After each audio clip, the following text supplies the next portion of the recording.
Oke, assalamualaikum warahmatullahi wabarakatuh. Selamat belajar untuk sahabat Genbi dimanapun berada.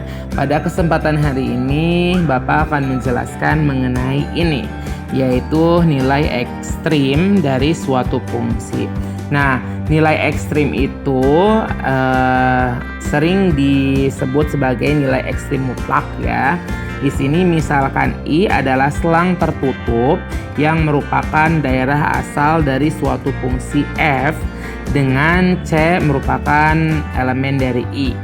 Nah, di sini ada beberapa komponen atau indikator, yaitu yang pertama F C disebut nilai maksimum mutlak Fx jika Fc kurang lebih dari sama dengan Fx untuk semua X pada I. Selanjutnya Fc disebut nilai minimum mutlak F jika Fc kurang dari sama dengan Fx untuk semua X pada I. Selanjutnya Fc disebut nilai ekstrim mutlak dari F baik nilai maksimum maupun minimum mutlak.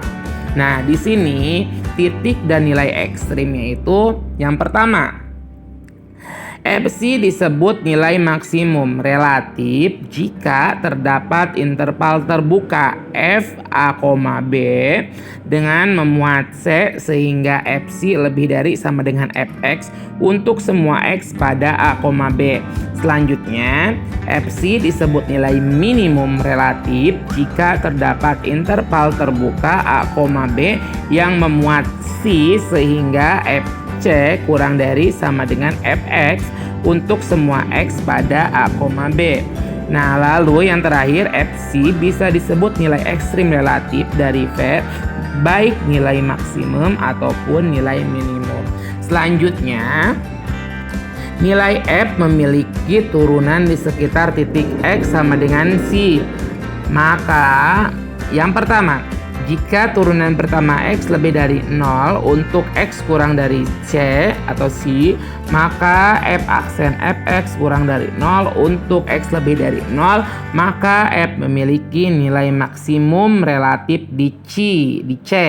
Selanjutnya, jika F aksen X kurang dari 0 untuk X kurang dari C, pada F aksen turunan pertama X lebih dari 0 untuk X lebih dari C, maka F memiliki nilai minimum relatif di C.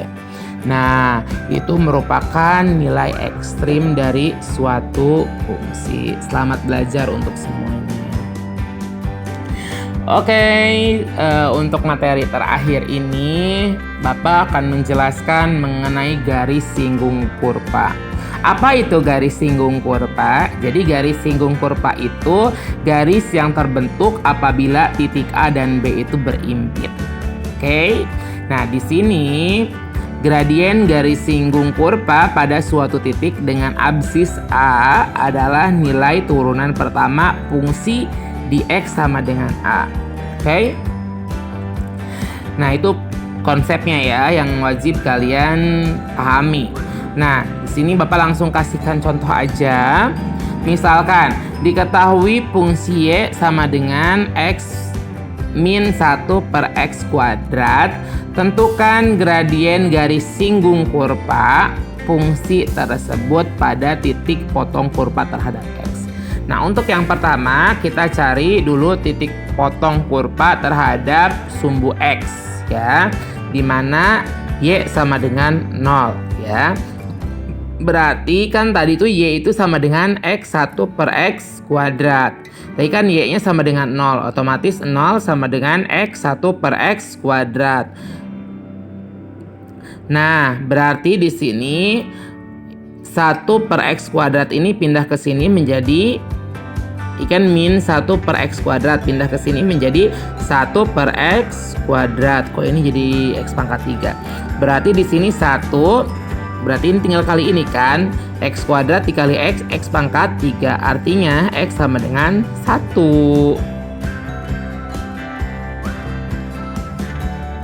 Nah, berarti kita cari turunan pertama Y ya. Di sini kan Y itu sama dengan X1 per X kuadrat. Berarti ini sama dengan X min 2. Jadi ini pindah ke atas. Jadi ingat sifat fungsi 1 per A itu sama dengan A min 1. Ya, berarti ketika diturunkan X diturunkan menjadi 1 min, berarti min 2 X min 2 min 1. Artinya Y turunan dari Y itu mendapatkan 1 min dikali min 2 plus 2 X min 3. Artinya turunan pertamanya itu adalah 1 plus 2 per, ini pindah lagi ke bawah menjadi X pangkat 3. Jadi turunan pertamanya adalah 1 plus 2 per X pangkat 3. Nah, selanjutnya gradien garis singgung kurva tersebut berada di absis 1 adalah, lihat di sini, M sama dengan turunan Y aksen sama dengan 1, Y turunan Y di mana X itu sama dengan 1. Berarti M sama dengan 1 plus 2 per X pangkat 3, X sama dengan 1. Artinya M sama dengan 1 plus 2 per 1, M sama dengan 3.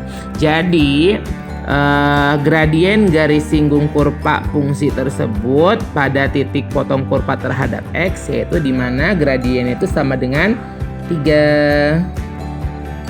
Oke, demikian penjelasan Bapak mengenai garis singgung kurva. Semoga kalian paham terhadap apa yang sudah Bapak jelaskan. Selamat belajar untuk